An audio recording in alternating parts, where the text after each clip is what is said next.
I assume everybody has heard of these two companies, Apple and Samsung. My goal this afternoon is to tell you the story of my involvement as a testifying expert in one of the patent lawsuits that went between Apple and Samsung over the last 5 years. So, just in case you are not convinced that this is a clash of titans, as of October 2014, Carl Icahn said that Apple was worth $1.2 trillion with who knows how much cash in hand. Samsung is no small company, capital or market capitalization of $186 billion. So these are gigantic companies that, of course, compete with each other. Not in all their products, but in lots of products, including cell phones, tablets, other wireless communication devices, where part of what is at stake there is how do these devices communicate voice, data, and video wirelessly. Okay, and hence error-correcting codes are going to be right at the heart of this, or at least part of the dispute that we're going to be talking about. When, well, for anybody that is old enough in this room to remember the VCR debacle, some of you are not old enough to remember that, but let me remind you, and this is probably 20 years ago when people were developing VCRs, there were two competing technologies. They were not compatible. So if you had a tape from one of them, you couldn't plug it into the other one. And this was a disaster not only for the consumers, but also for the companies. And so, and this had predated this, that debacle, but there are what are called standards bodies. And within the wireless communication community, 3GPP was the standards body that governed the third generation of wireless communications. So all the major players got together and had a conversation about, all right, if you have a phone or a tablet that wants to communicate with a base station, what are the protocols? What are the rules that are going to govern that? And we'll all agree on what those rules are going to be. The problem is, okay, and there's all sorts of problems. It's a better system than nothing, but these companies get together. But then over on the side, they're filing intellectual property, patents, on what they hope is going to end up being included in the standard, and then they'll have a leg up on their competition. And this happened a lot. And so by July of 2012, Apple and Samsung, just those two that were part of, there were many more companies that were involved, but just Apple and Samsung were involved with more than 50 lawsuits around the globe. Started in Italy, then there was a lawsuit in Germany, in Mannheim, Germany, went all the way across to Australia, back to Europe in the Netherlands. There was a lawsuit that Samsung filed against Apple in Samsung's backyard in South Korea, and then there was a similar suit, of course, in Apple's backyard in Northern California. And I'll just pause on that one for a minute because that's the case that got the most publicity in the United States. In that case, in Northern California, the jury awarded Apple $1 billion for infringement of what could be called a look and feel patent. So if you took an iPhone of that generation and you put the Samsung phone from that generation and you stuck them next to each other and consumers were having to decide, it was really hard to tell, at least this is what the jury decided, which one was which, and Apple had some patents on the look and feel of how an iPhone was going to be delivered, and again, there was a $1 billion judgment. We are not talking about look and feel here today, okay? What we're talking about is more in the guts of how these phones are communicating wirelessly. The next lawsuit I have up here is in Washington, D.C., and I actually am putting up two Washington, D.C.s because the trial I was involved with was in Washington at the same time that my trial was occurring in a courtroom at the International Trade Commission. The courtroom right next door had an Apple-Samsung trial taking place. So there were two trials simultaneously. The trial I was involved with, Samsung had sued Apple. Next door, Apple had sued Samsung. Interestingly enough, and this actually did come into play in the trial, Samsung used the same team of lawyers for both trials. I don't know if they were trying to save a buck or what, but the lawyers were running back and forth between these two trials as they were going on, whereas the Apple lawyers on the defense and on the plaintiff side were different in those two different trials. Why did they go to the ITC? Okay, the International Trade Commission. And there are several reasons why they chose that venue. For today's purposes, I think the main reason is the ITC is really fast.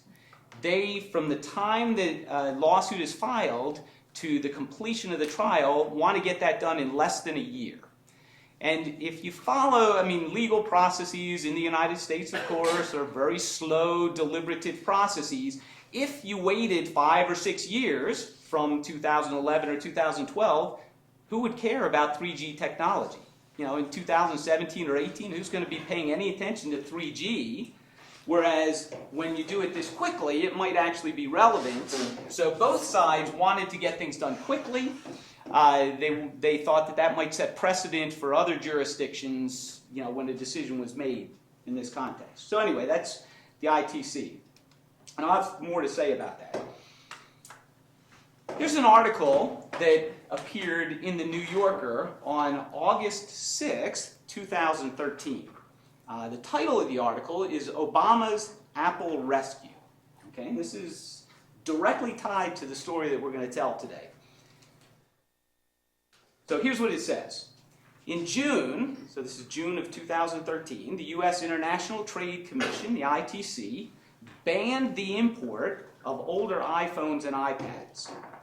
I'll just stop there, and if you know anything about how these iPhones and iPads are manufactured, they're all manufactured outside of the U.S. So this would stop any importing of older iPhones and iPads. Okay, a couple things mitigated that. These iPhones and iPads were going to be phased out within the next 8 to 9 months, but consumers really do like having cheap older versions, or some consumers like that, so that could be big. The other thing that mitigated, Apple anticipated this, piled up their inventory. This ruling had nothing to do with iPhones and iPads that were already in the United States. It was just what would happen at the border. But anyway, banned the import of older iPhones and iPads, ruling that the devices infringed on one of Samsung's most basic patents. I don't know what they mean by most basic patent, but that's how they reported in the news, regarding the way cell phones connect to a network. On Friday, however, the Obama administration came to Apple's rescue and vetoed the ban, a step no president has taken since 1987. So ITC does lots of rulings. The final step always is the president's desk, where the president has the option of vetoing any of these bans. 26 years, they just went. Obama decided this was a place he wanted to step in and say, no, this is not something we want. And I'll explain a little bit of the sort of political side of things later on in the talk. But, again, this is fairly high level. President Obama stepping in. And the reason, or at least part of the reason, Obama did not simply bail out America's homegrown high-tech champion. He showed how he plans to use the Oval Office to reform the U.S. patent system, one of the promised centerpieces of his technology policy. Okay, so this is getting at the heart of some of the ways that patents are being done in the United States. There was something about this case that really got under Obama's skin enough to veto it. And what's at the heart of this case is error-correcting codes. Okay, the stuff that we all do. So that's where we're headed with this, the story we're going to tell. And what happened in 87? Yeah. I don't know what it was, but it did say Samsung was the disappointed party there too. I don't know what that dispute was about. So yeah, I don't know that was that. Reagan, right? Last year of Reagan. It would have been, yeah. Mm-hmm. Yep. Yeah. Again, I don't know that. So again, coding theory, wireless communication, you have these devices, they have to communicate with a base station or vice versa. And the particular thing that's at the heart of the patent we're going to be looking at is something called TFCI information. It stands for Transport Format Combination Indicator, not important, okay? But what it's doing is it's some initial information that, say your mobile device is communicating to the base station to say what's coming next. Is this going to be a text message where we don't need a whole lot of bandwidth, or it's going to come fairly slowly? Or are you going to send a streaming video where, you know, I got to be ready to handle some streaming video, or something in between that? Okay, again, it's not super important that you understand what TFCI is, but what's really important from the engineering community is TFCI information has to be correctly received, or else everything's going to get garbled at the base station. Okay, so they definitely want to make sure that you've got enough error correcting capability, even in noisy environments. The base station is going to know which level of TFCI they're supposed to be using. So, okay, where did this start? In the 3G community at the very early parts in 1998. So this is all happening in the late 1990s. It was proposed to use first order Reed-Muller code of length 32. Very well understood code, of course. It's exactly the same code that was used to transmit pictures back from Mars in 1971. So this code had been around for a long time and been used very successfully, where you really wanted to have some hefty error correcting capabilities. Just to put up sort of the way the engineers look at it, or at least in the patent, the way to describe first order Reed-Muller code is you have the all-one sequence. That's, I think, what most mathematicians would call it, but they also have what they call basis orthogonal sequences. These are the linear Boolean monomials. That's a basis for the first order Reed-Muller code. So if you use that code to transmit this TFCI information, you can transmit 64 different levels of TFCI. What happened with the 3G process is they said, well, you know, we might want to have more than 64 different things that we communicate with TFCI. What do we do then?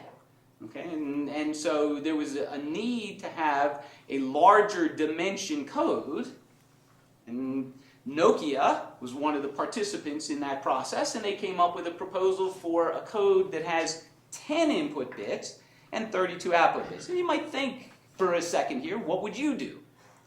Okay, if you were presented with that problem. Here's what Nokia did.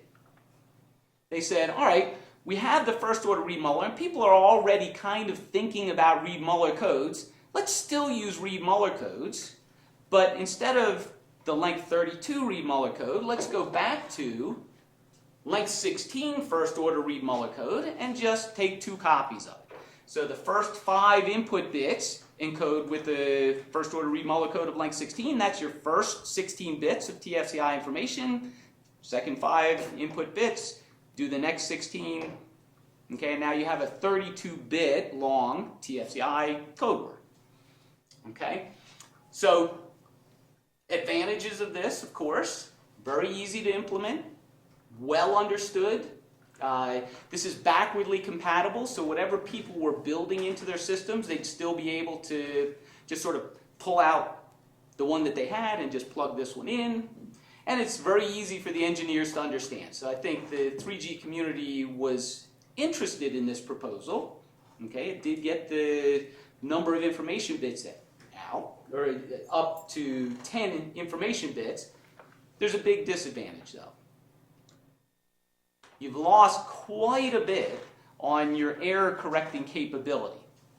Okay, you had a minimum distance of 16, which meant you could correct any 7 errors in any 7 positions. You now are down to a minimum distance of 8, which means you can only guarantee that you can correct any 3 errors. So from 7 down to 3, made some people nervous. Now it's a little bit better than that, of course, because if the 4 errors are split between the 2 halves, you're fine.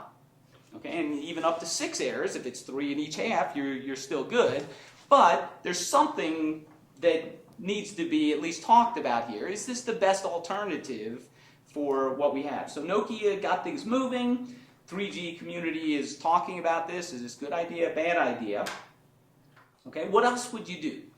Well, I think it was obvious to people that were working there what you're talking about here. You're in the Reed-Muller space. That's how everything had come up. You want subcodes of second-order Reed-Muller of length 32 that still contain the first-order Reed-Muller code. This is not the first time anybody had thought of that issue, okay? In fact, there was a textbook that many of us know and love. Well, McWilliams and Sloan came out in '77.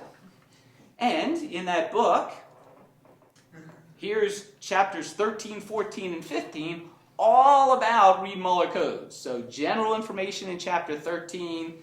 Chapter 14 is first-order Reed-Muller codes, ending with some stuff on bent functions. One of the things near and dear to my heart. Chapter 15, second-order Reed-Muller codes that contain the first-order Reed-Muller. Kurdot, Preparata, there's Nordstrom-Robinson descriptions in there. There's all sorts of information about that exact problem. This is in a textbook that predated this communication by 20-plus years. Okay, so that's certainly where I would have turned, and again, we'll talk about what happened with the engineering community. I do want to take a little side trip here, though, because this is probably a question that's on a lot of your minds. Why is Jim Davis involved in this patent dispute? How did I get picked to be a testifying expert in this trial that has to do with coding theory? I do know some about coding theory, but there's lots of people that know about coding theory. And the explanation has to do with Hewlett-Packard and with Johnathan Jedwab. So Johnathan mentioned in his introduction that we've known each other for 25 years now, or thereabouts, long time. And in the early 90s, we were starting an academic collaboration. We had mutual interests in different sets and related objects. This will date us even more. Early adopters of email, so email was very new, and we wrote some papers by email, which was a really cool thing at the time. This happens all the time now, but anyway, we had developed a relationship enough that I had a sabbatical coming up in '95, '96, and Johnathan said, "Hey, why don't you come to Hewlett-Packard?" And I said, "Absolutely, this is a great opportunity. I'd love to do that." So I did. In '95, '96. I spent my sabbatical year working for Hewlett-Packard Labs in Bristol. What we did during that year, that academic year, is we worked on a wireless communication system, because in the mid-90s, that's what everybody was doing in technology communications. It was clear that that was the future, called OFDM. OFDM stands for orthogonal frequency division multiplexing. And the basic idea with that is you can think of transmitting one bit at a time. Okay, so you send a 0, maybe that's transmitted as a cosine wave, and then if you want to send a 1, you transmit that as a negative cosine wave, or more appropriately, it's a phase shift, so you shift the cosine half a period, and you can send a 0, then a 1. If you're only using one period, then you do it serially. What OFDM is saying is, well, rather than do that, because with wireless communication you have what's called the multipath problem, where you're bouncing off buildings and other things, and you can only shorten the symbol period so far. But what you can do is send the 0 on one frequency, and then the 1 on a different frequency, and then the next bit on a different frequency, and pile them all up and send them all together rather than one bit at a time. But here's the issue that was being faced in the 90s, in the mid-90s. What if you wanted to send the all-0 code word? Okay, if you wanted to send the all-0 code word, that would be a cosine wave on one frequency, and then another cosine wave on another frequency, another cosine wave. You'd be adding those up. Right at the start, you'd have this gigantic spike. Okay, and that was the power control problem in OFDM, and this is what the engineers were all trying to figure out. Do we just chop it off and we only transmit things below a certain range? But that had signal processing issues. Do we limit the sequences that we do to only those that have good power profiles? And how do we do that? Which are the good sequences? It wasn't clear.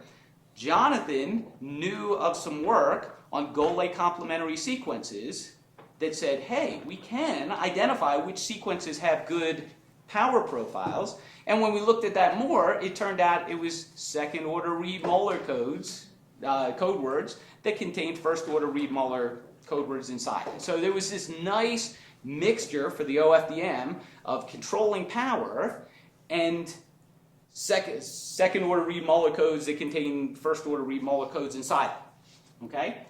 And we got a patent. Okay? If you look at the filing date, I don't know if you can read that. It's a little hard to read, but the filing date was in '96. And then it went through the patent process. When Samsung sued Apple, in the patent that we're going to talk about, they said, okay, coding theory in the 1990s and wireless communication, second-order Reed-Muller codes, who was doing work on all of those things together? And they started trolling through patents, stumbled across this, and called up Johnathan and me. Okay, so we got this phone call completely out of the blue. Had no idea that this lawsuit was taking place. And here is a rough, very rough, transcript of the phone conversation that we had. Lots of things that were talked about, but what it boiled down to, the lawyers on the other side were really struggling. I mean, they're trying to come to grips with what are these TFCI things and codes. So TFCI information is being encoded with something called a second-order Reed-Muller code. What do you guys know about that? Oh, well, in fact, we know quite a bit about that. And in fact, I'm sure we can reproduce their code. Okay, and we said lots of other things, but the lawyer said, get back to us. If you can do that, we'd be interested in having further conversations. Okay, so, and by the way, they sent us, here is the front page of the 348 patent. It's actually patent 7,706,348, but it's always referred to by its last three digits. That's the patent. You can see down at the bottom there's a bi-orthogonal sequence generator and something called a mask sequence generator, sort of engineering type stuff. Whose patent is this? This is Samsung's patent. Okay. Yeah. And the lawyers contacting you were from? From Apple. Okay. Sorry, I didn't make that clear. Thank you. Yeah, so Samsung asserted that Apple had infringed on this patent that Samsung owned and had developed. And so the lawyers from Apple were just getting up to speed with, okay, what are all these things meaning? And if you don't know anything about patents, the way that they work is there's some background information and there's a detailed description of what's going on, but the heart of the patent, the thing that really matters, are what are called the claims. This is claim number 75. So there were 74 before this, and there are a whole bunch after this, but this is one of the ones that was right at the heart of what we were disputing. This is an independent claim. There were a couple of dependent claims after this, and then there were a few later claims that we had to worry about. A transport format combination indicator, TFCI, encoding apparatus in a COMA, typo, should be CDMA, but that's how it came.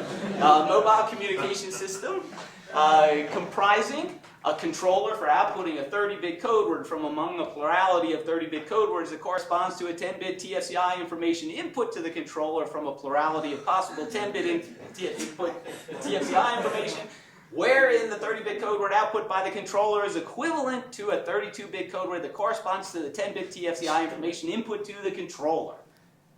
That's a nice Wow. That is legalese, major legalese. And what it boils down to is, so patents have to do with apparatus. You can't patent a code or a computer program. You have to somehow phrase it in the language of a physical device that is going to be doing some function. So that's the encoding apparatus and the controller. There is something interesting here that's a little bit different than what we had said before. This is a 30-bit code word instead of a 32-bit code word. Not that complicated, but it's worth just mentioning back to our history lesson, as part of the 3G process, and this is what people in technology companies have to deal with, is they're not the only ones that get to decide the constraints on the code. Somebody else comes in and says, well, now you only get 30 bits to communicate your TFCI information instead of getting 32. It's called the harmonization proposal. It was adopted by 3G. Not too hard to think about what you would do. Okay, 10 bits in, 32 bits out, like you had to begin with, and just puncture. That actually was a big part of the conversation at the trial, whether that's really novel, puncturing 2 bits. I was saying it was not. Apparently other people think differently. But and I'll come back to that too. Don't forget that picture. That's going to come up later. All right. So back to the sort of main thread of the story. What did Johnathan and I do? Well, part of what we were doing at that time, and this is the early part of any patent dispute like this, you have to come up with a list of references that you might use at some point in the future so that the opposition will be able to say, oh, I know what they're using. Well, our list on the Apple side, so Johnathan and I were both working for Apple, was, I forget, 1,000 references long or some large, and the judge came back and said, no, you got to boil it down to 50 or something like that, because how are they going to troll through 1,000 different references? But the other thing that we were doing in parallel to that is saying, all right, we made this claim about we could come up with the code. Let's sit down and do it. And this was, we got off the phone, and that was happening almost immediately, because that was the most interesting part to me out of all of this. And when you read that claim 75 and read through the patent, what you need is a code of length 32, dimension 10, and your minimum distance as large as possible. Okay, notice that the claim didn't say anything about minimum distance. So that was another part of the argument was, well, why can't I come up with any code of length 32 or length 30 in dimension 10? But let's say that we want to do it with minimum distance as large as possible. Again, I could pause here, and probably many of you in the room would come up with all sorts of ideas for what to do. Here's what I did. Okay, I flipped open my McWilliams and Sloan to chapter 15, Theorem 5. Some of you will be familiar with this, or once I say a few extra words, you'll be familiar with this. If the matrix B, what's the matrix B? It's the symplectic matrix that's associated to the quadratic Boolean function. So if you have x1, x2 plus x3, x4, then you have a 5, and I'm thinking in 5 variables here, so you have a 5 by 5 matrix of zeros and ones with ones in the 1, 2, 2, 1, 3, 4, 4, 3 positions, zeros elsewhere. You can do that for any quadratic Boolean function. You calculate the rank, and it tells you what the weight distribution is for the coset of first order Reed-Muller with that coset representative.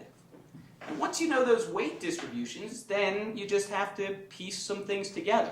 So what we needed to do was to find 4 quadratic Boolean functions, if we were going to apply this idea, 4 quadratic Boolean functions, all of whose associated matrices had the biggest rank they could, rank 4, and the combinations of those had to also have rank 4. Just like Kurdock preparata type arguments. Took me a little while because I hadn't worked on Reed-Muller codes for a decade, but within an hour, by hand, I could produce something and I could say, listen, this is exactly what they did in the code in the patent. And one of the questions that Johnathan and I kept asking the lawyers, is there anything else special about this code in this patent? Is there something that makes their code more appropriate for TFCI than any other code that has those same properties? There was nothing. Okay, so we produced that. Things moved along. If I had been a little bit more on the ball, and again, maybe some of you are already here, if you're more familiar, flip over a few pages in McWilliams and Sloan. Corollary. Oh, sorry. That's just a little more technology. So basis mask sequences is what they call coset reps. So you had to get used to some of that. Here's Corollary 17. Corollary 17 if you just take a second to look at it, talks about codes of length 2 to the m, where m is odd. So, plug in m equals 5, you get length 32. And to get m equals 5, you need t equals 2. You have some choices on d, but pick d equals 2. And what you get is 2, 32, so that's the length, dimension 11, that's better than what's in the patent, minimum distance 12, codes. That's exactly, I mean, again, it's better than what they have in the patent because you have an extra dimension that you could use if they decided they wanted 11 instead of 10. Okay, here's just a flavor of what went on in the trial over this. So part of my argument was, hey, Corollary 17 has exactly the code that you're talking about. And so the lawyers from Samsung say, okay, Dr. Davis, open to page 455 in McWilliams and Sloan. Where does it say 32 on this page? Plug in m equals 5, and and they said, plug in m equals 5. What is this plug in? That's who would know to do that? And it went back and forth like that. It was anyway. But the judge who's sitting there.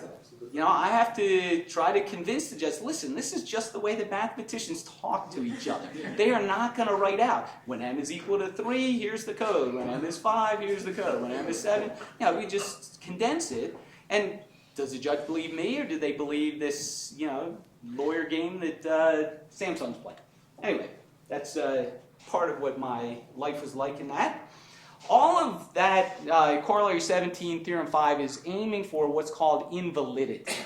So the first part of a patent trial is aiming to try to convince the judge, from Apple's point of view, that the US Patent Office screwed up.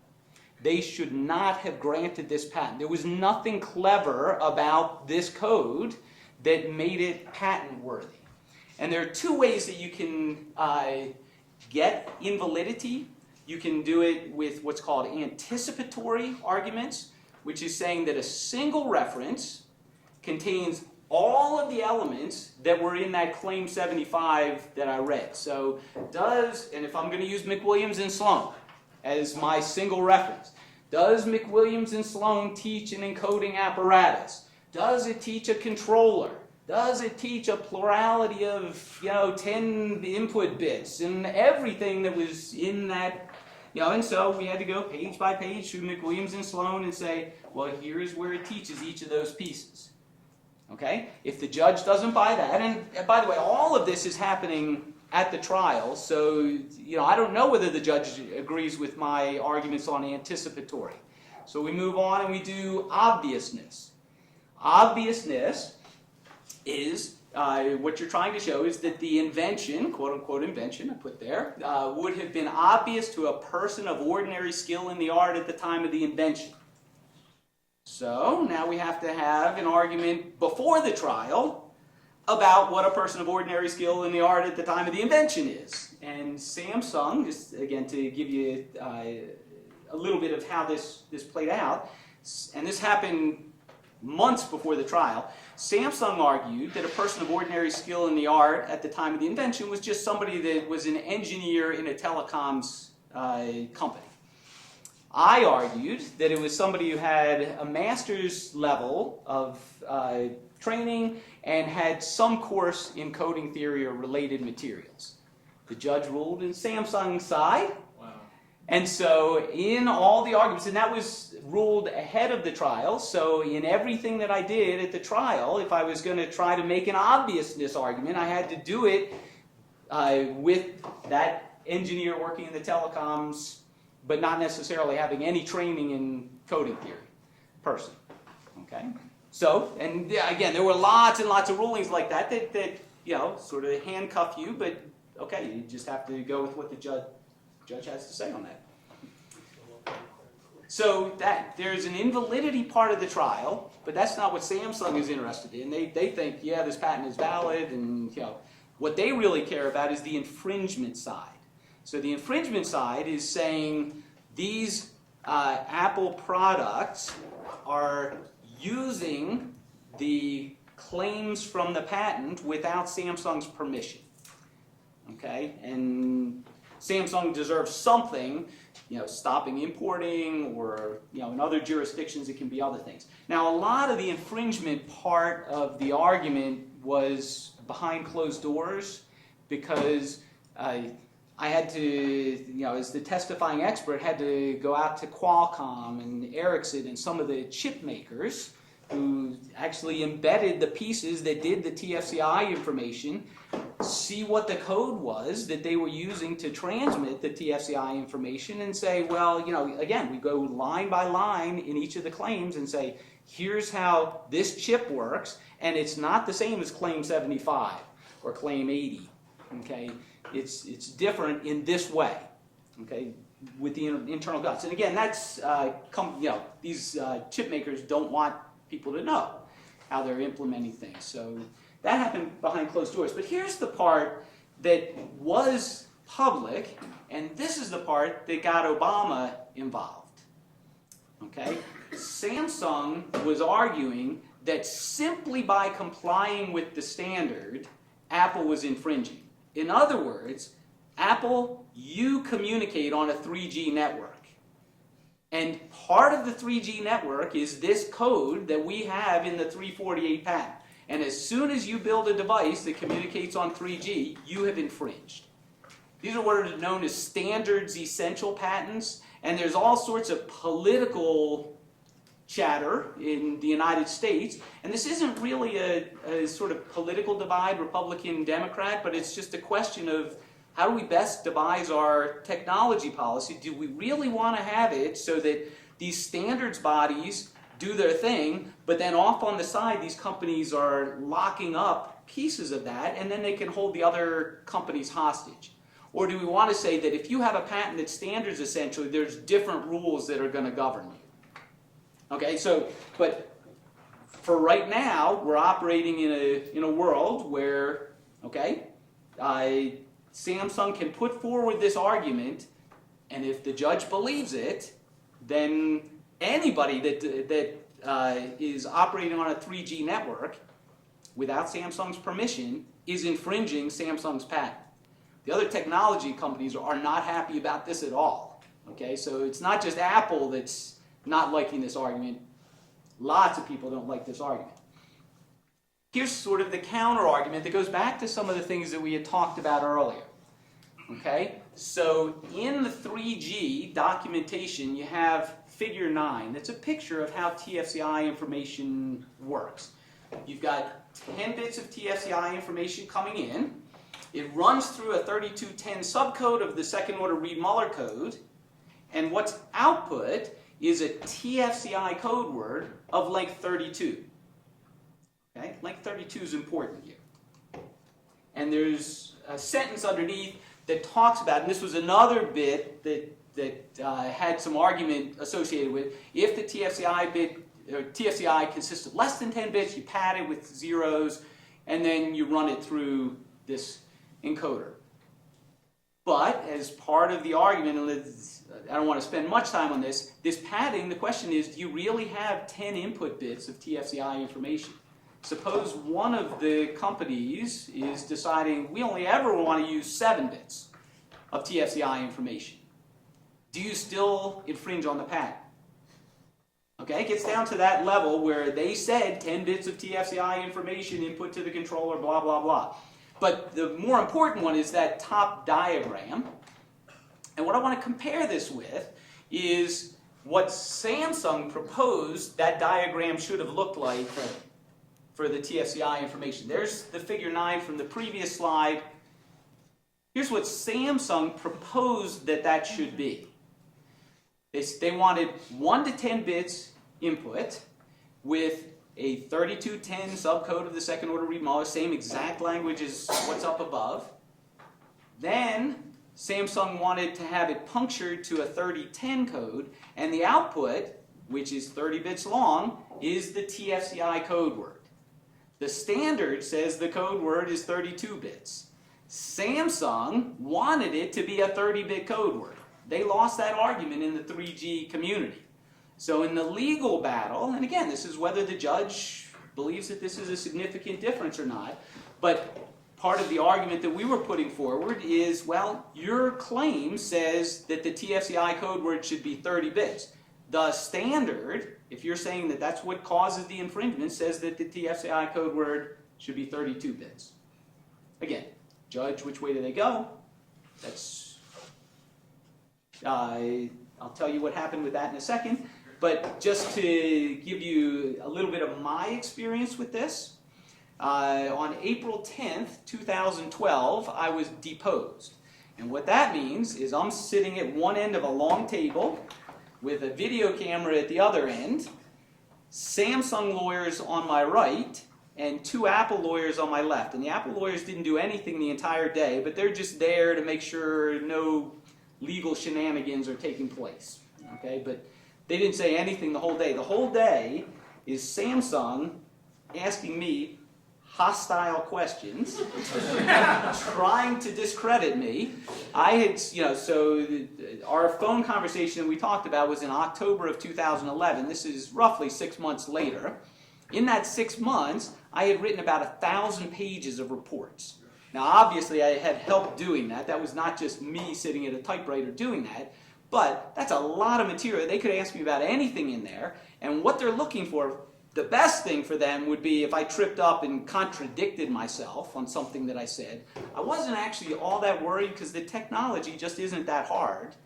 What I was worried about was kind of lawyer tricks. So, Dr. Davis, you said in your report, blah, but now you're telling a different story. You use these words, and are you flip-flopping? Is this different? Where if I were having a conversation with you, mathematically, the 2 different things might be exactly the same. But lawyers, if I'm not careful, might.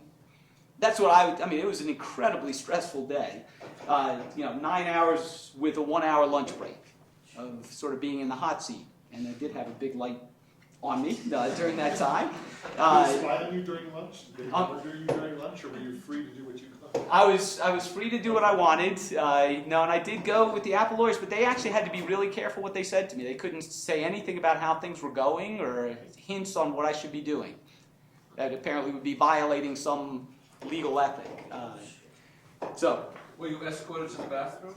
I was not escorted to the bathroom. I wasn't able to go to the bathroom when I needed to. On June 12th, so this is 2 months after that, I was on the witness stand from 8:45 in the morning till 3:30 in the afternoon. The first part of that is Apple asking me questions about, tell the story to the judge. Why do you think this should be invalid? Why do you think Apple doesn't infringe on the patent? And then Samsung gets to cross-examine me. And part of the ITC process is the ITC actually has a lawyer on staff who gets to cross-examine me. And their purpose in this process is to sort of watchguard the consumers. This is the International Trade Commission, so what would U.S. consumers want? I don't really understand that part of it. But they asked me a bunch of questions. There was a chance for a redirect, so if Apple thought I had done something disastrously wrong, they could have come back up and said, Dr. Davis, you said this, but did you really? Fortunately, we didn't have to go to that. So stepped off, done with that. In September, the Judge Gildea, ruled in favor of Apple. And when I say that, I don't mean it went all the way that I would have wanted it. The judge said the patent's valid.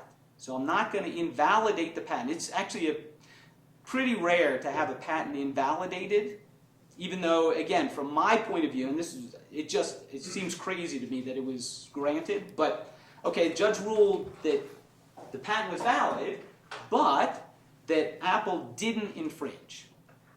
Okay, so that Samsung hadn't provided enough evidence that Apple had infringed on the patent. There is an automatic, it's not really an appeal, this is just the next step in the ITC. There's a panel of judges. So it goes from that initial ruling, and it's, from what the lawyer said, fairly rare for the panel of judges to overturn the judge. They did, in just our patent. There were several patents that were on trial. I was only testifying expert for one of those. But the lawyer said this was the sort of technically most difficult one, and the one they were the most nervous about. And when it got to the judges, that's the one that got overturned. So now, that import ban takes place, and other possible sanctions. And that's when President Obama stepped in. Okay, and it took a while. So I guess the ITC ruled in June of 2013, and Obama's was sometime late July or early August of 2013. So start to finish, it was basically 2 years. And that is as far as that patent can go. I mean, once the president says it's vetoed, there is no recourse for Samsung on that. They did get maybe a symbolic victory out of it, but anyway, it was certainly for me not my usual type of job, but very interesting to see the intersection not only of the technical and the legal, but the political getting involved as well. So I hope you enjoyed the story. Thank you.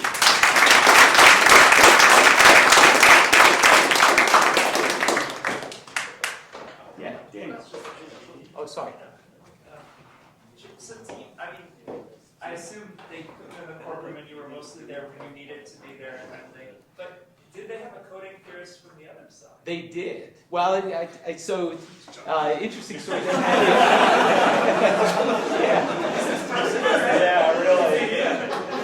No, they had an engineer who, at least the way I would describe it is the understanding of Reed-Muller codes was less than I would have wanted from somebody that was their testifying expert. And one story I didn't tell, so the judge was trying to understand what's going on and didn't interrupt very often, but one place where he interrupted when Samsung's expert was on the stand, he said, okay, I'm trying to read these reports and this word orthogonal keeps coming up. That's how he said it. And, it's just, he didn't know how to pronounce it or anything. Their expert just butchered the explanation. Went on for a couple of minutes with stuff that the judge was like, shades are coming down and glassy eyes. So I worked into my testimony a couple of days later, what is meant by orthogonal? Well, he changed the zeros to ones and ones to minus one. To try to help the judge out. And maybe earn some points there. Gamesmanship. Yeah, Bill? So when these things happen at the International Trade Commission, I always wonder whether there's a preference for American companies over other companies. Did you see any differential treatment of the two companies, that one was from the U.S.? I didn't, but I don't know that I would have seen that. And I think you'd have to ask a lawyer to see if there was some long-term trend on that. It's possible, with the ITC lawyers that are part of the process, safeguarding the consumers, there might be a bias against too many bans of importing things, but again, I haven't looked at a track record on that to know. So what's the onus then on the patent office to do their proper work? I mean, from what you've presented, it seems to me obvious. I agree with you that this patent shouldn't have been granted. But if they rarely overturn patents, that shifts our attention back to the original process. Yep. I mean, what's the onus on the patent office to do their job properly of checking this kind of stuff? Yeah, no, and one of the interesting things, so I mentioned that I went to Hewlett-Packard in 95, 96, and then I went back again in 2000, 2001. And it was shocking to me the difference in how the patents were viewed over that short a time period. What had happened is financial analysts started to count patents as a way of measuring the intellectual property of these companies. And so the companies, Hewlett-Packard included, when I was there the second time, just said, okay, if they're counting, we're just going to patent anything that moves. So the number of patent filings just went up enormously. And I can just imagine some poor patent clerk sitting there and his inbox, his or her inbox, is just stacking up, whereas in the olden days, it wasn't nearly so bad. So I think that's some of it. There still is an onus on them to do their jobs, but I think their jobs are really tough. And much tougher than they were 20 years ago because of that You know, the financial analysts aren't making an attempt to measure the quality of that patent portfolio. They just are counting numbers. They're just like provosts. Exactly. It's the same issue. Yeah. One question. So did you have a chance to review the rest of the patent? I mean, so claim 75 seems lunatic, but were the other claims, did they sound more plausible, or was there more content to them? Or? No, it really, the whole patent was around that code. And it was just different ways of saying, we have the code that's used in 3G, you can't use it I mean, unless one you of the patch things it. I find very strange in the U.S. Patent Office is that you pay per claim, not per patent. Oh. So actually, if you're a big company, what you do is you issue many different claims, so that even if a bunch of them are struck down, you've still said the same thing. Yeah.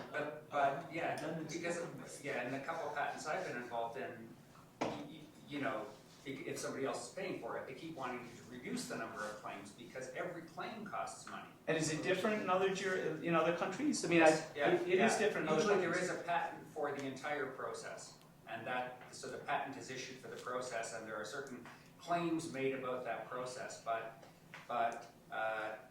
Well, I guess what was happening is the patent office was discovering that some patents are really complicated, and the processing fee should be higher for them. So the way they quantified that is they said, okay, every time you add a claim, you pay for the claim. Right. Yeah. Interesting. Yeah, so that's why I was wondering whether they just because what you do see sometimes in patents from big companies is that they just throw in anything they think they're going to get away with in a patent that's otherwise quite sensible. Well, and there were, so I mentioned that, just as an aside, the 10 input bits and, whether you were going to pad them to get up to 10 bits. There were other ones of the claims where they did say anywhere from 4 to 10 input bits and blah, blah, blah, but not the claims that we were in. So that was part of the legal argument, was saying you knew about this issue and you didn't write this claim with that in mind. And so this really does mean 10 input bits, real bits of information, not, and again, whether the judge believed that or not, but that's part of what they were using on the legal side of things, not for me.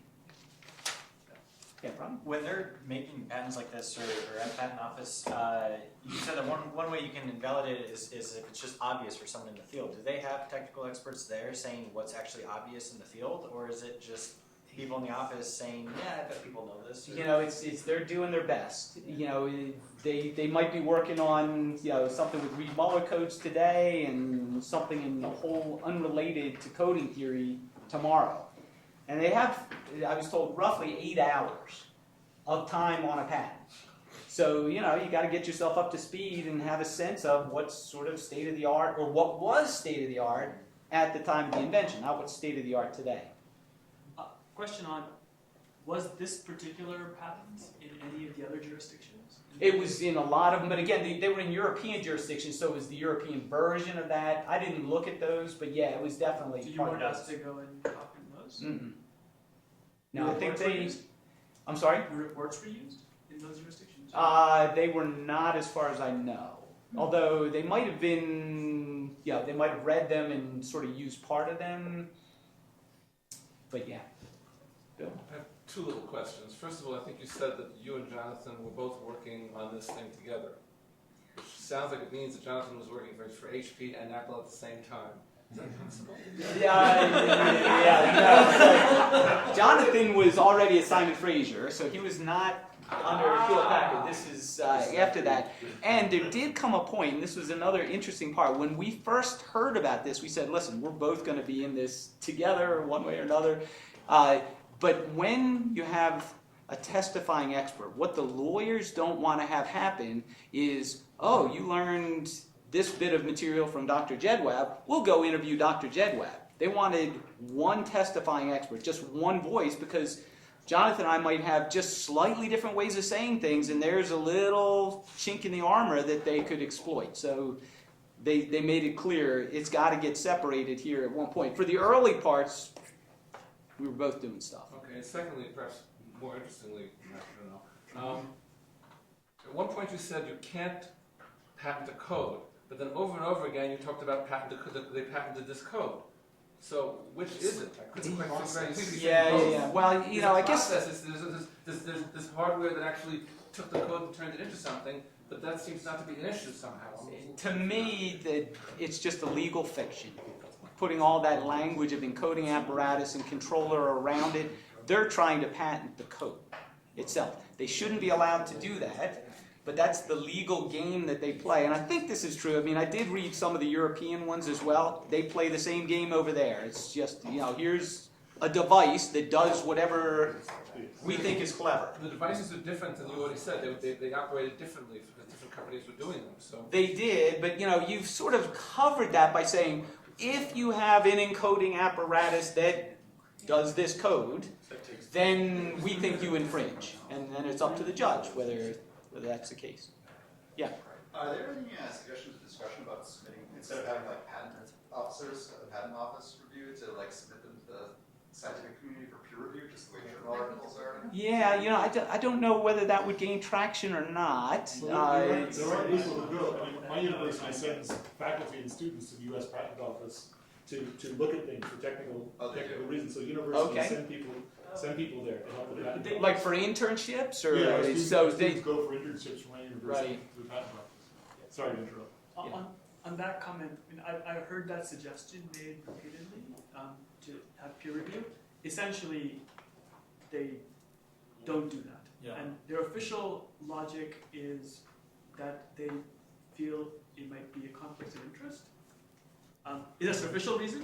Unofficially, I think it's obvious that they don't want academics and people, engineers sort of in the mix of this, because engineers will just not grant them. They'll just invalidate everything. Yeah. And this is obvious. For few rare things would be granted, and the big companies don't want that. Right. So I just wanted to say that even at old times, patent lawyers were very aggressive. So when Dave Slepian came up with group codes at Bell Labs, they convinced him to patent that. And then when they filed the patent, they said, all right, now, Dr. Slepian, should we also patent these groups? It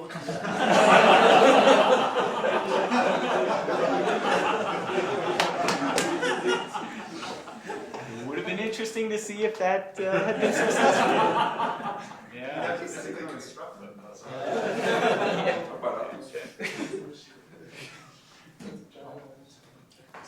So, you mentioned 32 and 12 subcodes of Reed-Muller. Mhm. There are many such codes Oh, inside. BCH, or I mean, I don't know if that's what you're.